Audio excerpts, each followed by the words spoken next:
అందరికీ నమస్కారం. బుల్లెట్ రాజ్ ఛానల్కి స్వాగతం.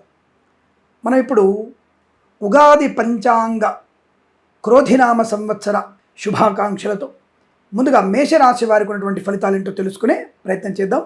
ముందుగా ఈ రాశి వారికి ఆదాయ వ్యయాలు ఏమో తెలుసుకోవాలి కదా, అలాగే రాజపూజ్య అవమానం ఎలా ఉందో తెలుసుకుందాం.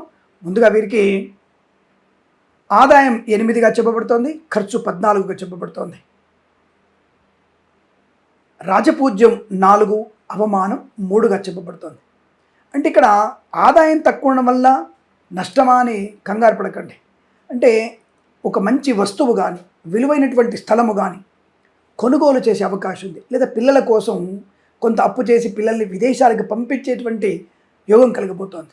అక్కడ మీకు ఆర్థికంగా కొంత అప్పు ఎక్కువ అవుతుంది అన్న విషయాన్ని గుర్తుంచుకోండి తప్ప చెడు వ్యసనాల కోసం కాదు. ఎందుకంటే ఈ రాశి వారికి గురుడి యొక్క ప్రభావం అనుకూలంగా ఉండడం, శనిగ్రహం యొక్క ప్రభావం కూడా అనుకూలంగా ఉండడం, రాహుకేతుల యొక్క మిశ్రమ ఫలితాలు ఈ రాశి వారికి కొంత అనుకూలవంతమైన ఫలితాలని కలిగిస్తుంది. అంటే మిశ్రమ ఫలితాలు రాహుకేతులు వచ్చడం వల్ల పెద్ద నష్టమేం లేదు. మరి ఎలా ఉంది ఈ సంవత్సరంలో? ముందుగా ఉద్యోగ ప్రయత్నం ఎలా ఉంటుంది స్వామి? కొత్త ఉద్యోగ ప్రయత్నం అయితే మీరు ఖచ్చితంగా ఈ సంవత్సరంలో అంటే అక్టోబర్ తర్వాత కనుక కొత్త ఉద్యోగ ప్రయత్నం చేస్తే మీకు లాభకరంగా ఉంటుంది.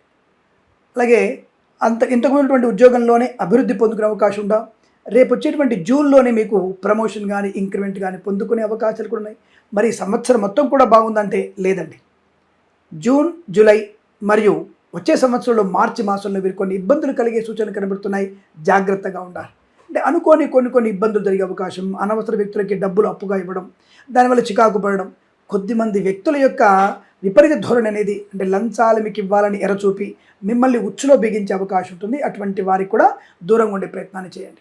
అలాగే విద్యార్థికి ఎలా ఉంటుంది స్వామి? మంచి విద్యా సంపన్నత, విద్యార్థులకి లాభవంతమైంది.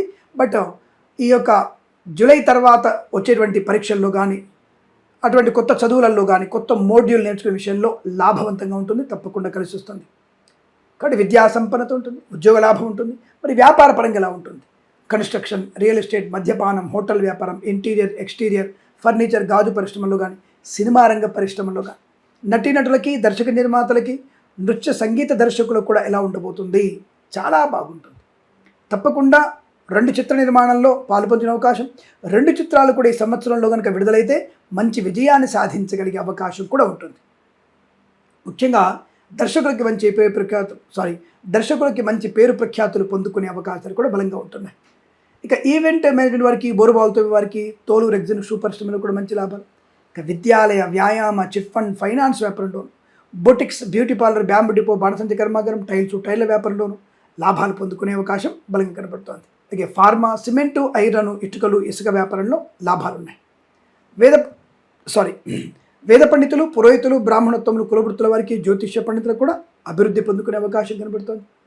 అంటే ఒక మంచి విశ్వాసవంతమైనటువంటి శుభయోగాలు. రాజకీయ రంగంలో కూడా అనుకూలవంతమైన శుభ ఫలితాలు కనబడుతున్నాయి. రేపు వచ్చేటువంటి ఎన్నికలలో విజయాన్ని పొందుకునే అవకాశం ఈ రాశి వారికి కూడా అనుకూలంగా ఉంటుంది. అయితే కొన్ని మాసాలలో ఆర్థిక నష్టం, ఈ ఆస్తి పంపకాల గురించి ఇబ్బందులు పడడం, కోర్టు మెట్లు ఎక్కాల్సిన అవసరం కూడా కనబడుతోంది. జాగ్రత్త. శృతి మించి రాగాన పడిన చందంగా మీరు ఉండకూడదు. పెద్దలు చెప్పిన మాట వినే ప్రయత్నం చేయాలి. Share market, speculation, communities, crypto currency, బిట్ కాయిన్స్లో కూడా జాగ్రత్తలు పాటిస్తూ అనుభవజ్ఞుల యొక్క సూచన సలహాలు తీసుకొని తప్పకుండా అందులో పెట్టుబడి పెట్టవచ్చును, లాభాన్ని పొందుకోవచ్చు. ఇక సీనియర్ సిటిజన్స్కి, మహిళా మండలికి ఇలా ఉండబోతుంది. చాలా మంచి ప్రయోజనాన్ని పొందుకుంటారు. ఆధ్యాత్మిక ప్రయాణాలు అంటే ఏమైనా మొక్కులు ఉంటే మొక్కులు తీర్చుకోగలిగేటువంటి అవకాశాలు కూడా చాలా బలంగా కనబడుతున్నాయి. తప్పకుండా మీరు అనుకున్నది సాధ్య అవకాశం. మరి విదేశాలకు వెళ్ళే అవకాశం ఉందా?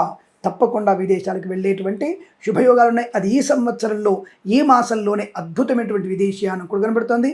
ఏప్రిల్, మే, జూన్లో కానీ లేదా నవంబర్, డిసెంబర్లో కానీ విదేశీయానానికి వెళ్ళేటువంటి అవకాశం చాలా బలంగా కనబడుతుంది. అనుకూలవంతమైనటువంటి శుభయోగాల పరంపర కొనసాగుతుంది. సో విద్యా ఉద్యోగంలో కానీ, పాడి పరిశ్రమ, పౌల్ట్రీ పరిశ్రమలో కానీ, చేనేత, వస్త్ర, దర్జీ పనిచేసే వారికి, పెట్రోలియం, బేకరీ, నూనె ఉత్పత్తుదారులకి, అలాగే మత్స్యకారులకి, మత్స్య సంపద రైతులకి పంట లాభం, పూలు, పళ్ళు, కూరగాయలు, మినపగుళ్ళు, చింతపండు, బెల్లం, మిర్చి, పత్తి పరిశ్రమలో కూడా మంచి లాభాలు పొందుకునే అవకాశాలు ఉన్నాయి. తప్పకుండా మీరు అనుకున్నది సాధించగలిగేటువంటి అదృష్ట యోగం, ధనయోగం ఈ రాశి వారి సొంతంగా చెప్పబడుతోంది. సంఘంలో మంచి పేరు ప్రఖ్యాతులు పొందుకుంటారు. ముఖ్యంగా ప్రతి వ్యక్తి దగ్గర మీ మాట తీరు, మీ వ్యవహార శైలి అద్భుతమైనటువంటి ఆనందాన్ని, కార్యసిద్ధిని పొందుకోగలిగేటువంటి అవకాశం బలం కనబడుతోంది. దానివల్ల మీకు ఈ సంవత్సరం క్రోధినామ సంవత్సరంలో చాలా శుభయోగాల పరంపర కొనసాగుతుంది. కొత్త వాహన యోగం కూడా ఈ రాశి వారికి సొంతంగా చెప్పవచ్చు. ఏదేమైనా ఈ సంవత్సరం మొత్తం కూడా మీకు అదృష్టాది ఆనంద యోగాల పరంపర కొనసాగుతుంది. ఏ మాసంలో అయితే మీకు ఇబ్బంది కలుగుతుందో ఆ మాసంలో తప్పకుండా శనీశ్వరుడికి తైలాభిషేకం చేసుకోవడం, నల్ల నువ్వులు దానంగా ఇవ్వడం, అంతకంటే మించినది భగవద్గీత పారాయణం చేయడం. మీకు నచ్చిన అధ్యాయాన్ని రోజు 2 శ్లోకాలు చదవండి. ఈ సంవత్సరం మొత్తం కూడా మీకు అద్భుతమైనటువంటి ఆనంద యోగాల పరంపర కొనసాగుతుంది తెలియజేసుకుంటూ సర్వేజన సుఖినో భవంతు. ప్రేమతో మీ కిరణ్ శర్మ.